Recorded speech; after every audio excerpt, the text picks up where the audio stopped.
जय श्री राम दोस्तों। आज की जो क्लास है एनटीपीसी एनटीपीसी के जो प्रीवियस ईयर है पूछा गया क्वेश्चन उस पर हम चर्चा करेंगे। ये क्वेश्चन होगा 2 तारीख दूसरा महीना 2021 को जो एग्ज़ाम हुई थी उस एग्ज़ाम की टोटल क्वेश्चन सिर्फ जी के जीएस की क्वेश्चन होगी। चलते हैं हम अब आगे क्वेश्चन की ओर। दोस्तों अगला क्वेश्चन जो है भारी जल शब्द निम्न में से किससे संबंधित है। ये है नाभिकीय शक्ति उत्पादन संयंत्र। भारी जल जो है नाभिकीय शक्ति उत्पादन संयंत्र से संबंधित है। फिर हम चलते हैं अगला क्वेश्चन की ओर। इस सेट की जो अगला क्वेश्चन होगी जीके जीएस की हम उस पर चर्चा करेंगे। अगला क्वेश्चन है यूएन सुरक्षा। अगला जो क्वेश्चन है वह है यूएन सुरक्षा परिषद के 10 अस्थायी सदस्य उनका चुनाव महासभा द्वारा कितना अवधि के लिए किया जाता है। इसका राइट आंसर होगा 2 वर्ष। इसका राइट आंसर होगा दोस्तों 2 वर्ष। ठीक है। यूनेस्को में जो अस्थायी सदस्य है चीन, फ्रांस, रूस, अमेरिका, ब्रिटेन, ठीक है, और जितना भी अस्थायी सदस्य हैं उस सब का भी जो नियुक्ति होता है चुनाव होता है तो वे 2 वर्ष पे होता है। फिर हम अब चलते हैं अगला क्वेश्चन की ओर। जीएस की जो अगला क्वेश्चन है उस पर बात करेंगे। अगला क्वेश्चन जो है दोस्तों वह है भारतीय संविधान का कौन सा अनुच्छेद जो है उपाधियों के अंत को सुनिश्चित करता है। इसका जो राइट आंसर होगा वह होगा अनुच्छेद 18। फिर अगला क्वेश्चन है अंतर्राष्ट्रीय अंतरिक्ष स्टेशन ISS के बारे में निम्नलिखित में से कौन सा कथन सही है। तो इसमें 3-4 कथन है, लेकिन इसमें जो कथन सही होगा वह है यह पृथ्वी की निचली कक्षा में स्थित है। ठीक है। अब चलते हैं क्वेश्चन नंबर अगला की ओर। इस सेट की जो अगला क्वेश्चन है जीके जीएस का वह है 31 दिसंबर 1947 को भारत की संविधान सभा में निम्नलिखित में से कौन से प्रांत का प्रतिनिधित्व अधिकतम था। 31 दिसंबर 1947 को भारत की संविधान सभा में निम्नलिखित में से कौन से प्रांत का प्रतिनिधित्व अधिकतम था। तो इसका राइट आंसर होगा संयुक्त प्रांत। ठीक है। अब चलते हैं फिर हम अगला क्वेश्चन इस सेट की अगला क्वेश्चन की ओर। अगला क्वेश्चन है भारतीय राष्ट्रीय कांग्रेस का पहला अधिवेशन 1985 में आयोजित किया गया था। इसका आयोजन भारत के किस शहर में किया गया था। तो इसका राइट आंसर होगा बम्बई। ठीक है। चलते हैं फिर से अगला क्वेश्चन की ओर। इसमें जो अगला क्वेश्चन है वह बोला जा रहा है निम्नलिखित में से कौन सा जो है फसलों को 2019-20 के दौरान भारत में उनके उत्पादन के सही आरोही क्रम के अनुसार ठीक है दर्शाता है। तो इसका राइट आंसर होगा चावल, उसके बाद गेहूँ, उसके बाद है मोटा अनाज, उसके बाद दालें। अब चलते हैं फिर से अगला क्वेश्चन की ओर। जीके जीएस का जो अगला क्वेश्चन होगा हम उस पर चर्चा करेंगे। अगला क्वेश्चन इसमें है किस लेखक ने नन्हे बच्चे स्वामी से जुड़ी अपनी कहानियाँ के लिए पृष्ठभूमि के रूप में मालगुडी नामक छोटे से गांव की परिकल्पना की थी। मालगुडी, तो ये दोस्तों ये चर्चित है, इसका है RK नारायण। फिर हम आगे चलते हैं अगला क्वेश्चन पे बात करेंगे। अगला क्वेश्चन है निम्नलिखित में से कौन सी आउटपुट डिवाइस नहीं है। तो दोस्तों इसमें मॉनिटर, प्रिंटर और स्पीकर ये सब है इनपुट डिवाइस है। ये है सो आउटपुट डिवाइस नहीं है। तो ये सब क्या है इनपुट डिवाइस है, लेकिन स्कैनर ये आउटपुट डिवाइस नहीं है। ठीक है। चलते हैं फिर से हम अगला क्वेश्चन की ओर। अगला क्वेश्चन है निम्नलिखित में से कौन से भारत के सभी ATM को जोड़ने का काम करता है। तो ये भारतीय राष्ट्रीय भुगतान निगम। भारतीय राष्ट्रीय भुगतान निगम जो है वह है सो सभी ATM को जोड़ने का काम करते हैं। फिर हम चलते हैं अब अगला क्वेश्चन की ओर। अगला क्वेश्चन है आधुनिक प्रिंटर की गति की गणना करने के लिए निम्नलिखित में से किस इकाई का उपयोग किया जाता है। तो इसका जो राइट आंसर होगा वह होगा PPM। आधुनिक प्रिंटर की गति की गणना करने के लिए जो है PPM का जो है सो प्रयोग किया जाता है। ठीक है। फिर से हम चलते हैं अगला क्वेश्चन की ओर। इस सेट का अगला क्वेश्चन है इनमें से कौन से देश ने 2018 में फीफा विश्व कप की मेजबानी की थी। तो इसका राइट आंसर होगा रूस। ठीक है। रूस जो है वह 2018 में फीफा विश्व कप की मेजबानी की थी। चलते हैं फिर से अब अगला क्वेश्चन की ओर।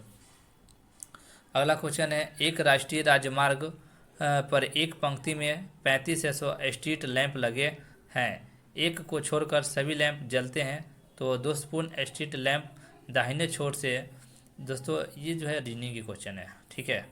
फिर हम चलते हैं सिर्फ जीके जीएस के क्वेश्चन पे चर्चा करेंगे। जीके जीएस के जो क्वेश्चन है, ठीक है, उस पर हम सिर्फ चर्चा करेंगे। अगला क्वेश्चन है 2011 की जनगणना के अनुसार निम्नलिखित में से कौन सा राज्य भारत का सबसे कम शहरीकृत राज्य है? तो इसका इसका जो राइट आंसर होगा वो ये होगा हिमाचल प्रदेश। हिमाचल प्रदेश में जो है ना बहुत ही कम शहरीकृत राज्य ये है, बहुत कम शहरीकृत है, ठीक है। चलते हैं फिर से हम अगला क्वेश्चन की ओर। अगला क्वेश्चन है परंपरागत कृषि विकास योजना, ठीक है, के बारे में निम्नलिखित में से कौन सा कथन सही नहीं है? इसका राइट आंसर होगा 3 वर्षों में ये 2 लाख जो है क्लस्टर बनाए जाएंगे। ये सही नहीं होगा, क्योंकि इसका राइट जो आंसर जो होगा, इसका शुभारंभ अप्रैल 2015 में किया गया था। इससे जैविक खेती को बढ़ावा देने के लिए शुरू किया गया था, ठीक है। और अगला क्वेश्चन है अगला जो ऑप्शन है, इस योजना के अधीन प्रत्येक किसान को बीजी फसलों की कटाई और उपज की ढुलाई के लिए 3 वर्ष में 20,000 प्रति एकड़ की राशि प्रदान की। तो ये सब राइट है, लेकिन जो है ना 3 वर्ष में 2 लाख क्लस्टर बनाए जाएंगे, ये राइट नहीं है। चलिए फिर से हम चलते हैं अगला क्वेश्चन की ओर। इस सेट का जो अगला क्वेश्चन है वह है जीपीएस के संदर्भ में निम्नलिखित में से कौन सा कथन सही है? तो जीपीएस इसमें जो है ना, जीपीएस में जो है पर्वत और बिल्डिंग ब्लॉक जीपीएस सिग्नल के लिए बाधा बन सकते हैं। दोस्तों जीपीएस में पर्वत और बिल्डिंग ब्लॉक और जो है ना ये सब क्या है, ये बाधा बन सकते हैं, ये सही है, ठीक है। हम चलते हैं फिर से अगला क्वेश्चन की ओर। अगला क्वेश्चन है आईएमएफ और विश्व बैंक का गठन 1944 में हुआ था, उनके ऐसा मुख्यालय किस शहर में स्थित है? तो इसका राइट आंसर होगा वाशिंगटन डीसी। आईएमएफ और विश्व बैंक का गठन 1944 ईस्वी में हुआ था, उनके मुख्यालय जो है वह सो कहाँ है, उसका मुख्यालय वाशिंगटन डीसी में है। फिर से हम चलते हैं अगला क्वेश्चन की ओर। इस सेट का जो अगला क्वेश्चन है कि चंद्रगुप्त मौर्य के गुरु कौन थे? तो इसका राइट आंसर होगा विष्णुगुप्त, जो कि चाणक्य उन्हीं का नाम था, ठीक है, विष्णुगुप्त का ही नाम था। तो इसका राइट आंसर विष्णुगुप्त है। फिर से हम चलते हैं अगला क्वेश्चन की ओर। अगला क्वेश्चन है प्रत्येक वर्ष, ठीक है, डैश द्वारा व्यापार करने की सुगमता संबंधी सूचकांक को है सो जारी किया जाता है? तो ये विश्व बैंक समूह, प्रत्येक वर्ष जो है विश्व बैंक समूह को द्वारा व्यापार करने की सुगमता संबंधी सूचकांक को जारी किया जाता है, ठीक है। चलते फिर से अगला क्वेश्चन की ओर। अगला क्वेश्चन है कि सिंह चतुर्मुख स्तंभ कहाँ स्थित है? तो इसका राइट आंसर होगा सारनाथ में है, ठीक है। फिर से हम चलते हैं अगला क्वेश्चन की ओर, ठीक है। उलट बांसी किस भक्ति कवि का एक विशिष्ट योगदान है? इसका राइट आंसर होगा कबीर, ठीक है। फिर अगला क्वेश्चन है इसमें कि कच्छ के महान रण के बारे में निम्नलिखित में से कौन सा कथन असत्य है? यह एक मीठे पानी की झील है, तो ये जो है असत्य है, क्योंकि इसका जो कुछ सत्य बातें हैं ये है सिर्फ कच्छ वासियों द्वारा बसाया गया है। यह थार रेगिस्तान में मौजूद एक लवणीय दलदल है, ठीक है। यह राजहंस बड़ी संख्या में यहाँ आवास के लिए आते हैं कच्छ के रण में। तो ये सब सही है, लेकिन यह मीठे पानी की झील है, ये गलत है, ठीक है। फिर से हम चलते हैं अगला क्वेश्चन की ओर। अगला क्वेश्चन है भारत के इनमें से किस मुगल शासक ने अंग्रेजों को सूरत में अपना पहला कारखाना स्थापित करने की अनुमति दी थी? तो इसका राइट आंसर होगा जहांगीर ने। जहांगीर जो थे वह जहांगीर जो है ना वह पहला फैक्ट्री सूरत में स्थापित करने के लिए जगह दिए थे, ठीक है, या ऑर्डर दिए थे। फिर से हम चलते हैं अगला क्वेश्चन को। अगला क्वेश्चन है निम्नलिखित में से किसकी कमी से वनदाता और कमजोर दृष्टि की समस्या उत्पन्न होती है? तो ये है विटामिन ए जो है ना इसका राइट आंसर होगा। फिर से हम चलते हैं अगला क्वेश्चन की ओर। अगला क्वेश्चन है निम्नलिखित हस्तियों में से किसे कुष्ठ रोग उन्मूलन के क्षेत्र में योगदान के लिए 2018 में गांधी शांति पुरस्कार से सम्मानित किया गया था? तो इसका राइट आंसर होगा योही ससाकावा। फिर से चलते हैं अगला क्वेश्चन की ओर। अगला क्वेश्चन है भारतीय संविधान के किस अनुच्छेद में पंचायतों और स्थानीय निकाय शासन से संबंधित प्रावधान शामिल है? तो इसका राइट आंसर होगा अनुच्छेद 243।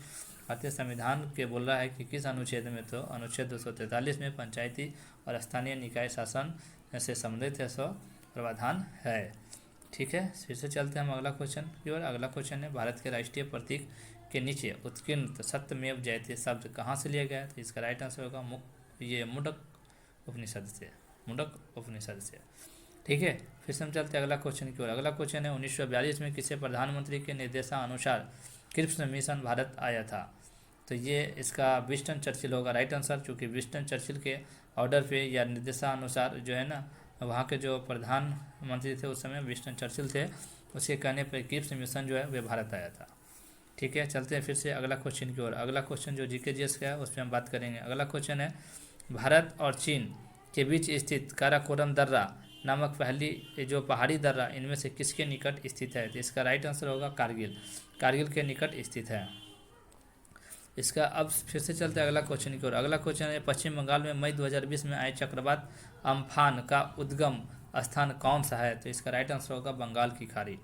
ठीक है, ये पश्चिम बंगाल में मई 2020 में आया था चक्रवात अम्फान, उसका उद्गम स्थान बंगाल की खाड़ी ही था। ठीक है, फिर से हम चलते हैं अगला क्वेश्चन की ओर। अगला क्वेश्चन है इनमें से कौन सा ग्रह जो है दक्षिणावर्त दिशा में घूमता है? तो शुक्र है, शुक्र ग्रह जो है दक्षिणावर्त दिशा में घूमता है, शुक्र इसका राइट आंसर हो जाएगा। फिर से हम चलते हैं अगला क्वेश्चन की ओर। अगला क्वेश्चन है निम्नलिखित में से किस खिलाड़ी ने तैराकी से सर्वाधिक ओलंपिक स्वर्ण पदक हासिल किया है? सिर्फ तैर करके यानी तैराकी से, तो ये है so Michael Phelps. Michael Phelps जो है वे है सो तैराकी से सर्वाधिक ओलंपिक स्वर्ण पदक हासिल किया है, इसका राइट आंसर नंबर 1 ऑप्शन, ठीक है, माइकल फेल्प्स होगा।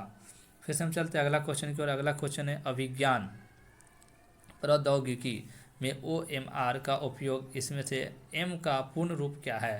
तो M का जो पूर्ण रूप है वे है मार्क। ठीक है, ठीक है, ऑप्टिकल मार्क रीडर वहाँ भी होता है और यहाँ भी। ठीक है, बात हम करते हैं OMR पे, तो सिर्फ M का जो मतलब होता है वह मार्क होता है। ठीक है, फिर से हम चलते हैं जीके जीएस के अगला क्वेश्चन पे। अगला क्वेश्चन है हॉर्नबिल त्यौहार एक प्रसिद्ध आदिवासी त्यौहार है, यह भारत के इनमें से किस पूर्वोत्तर राज्य में मनाया जाता है?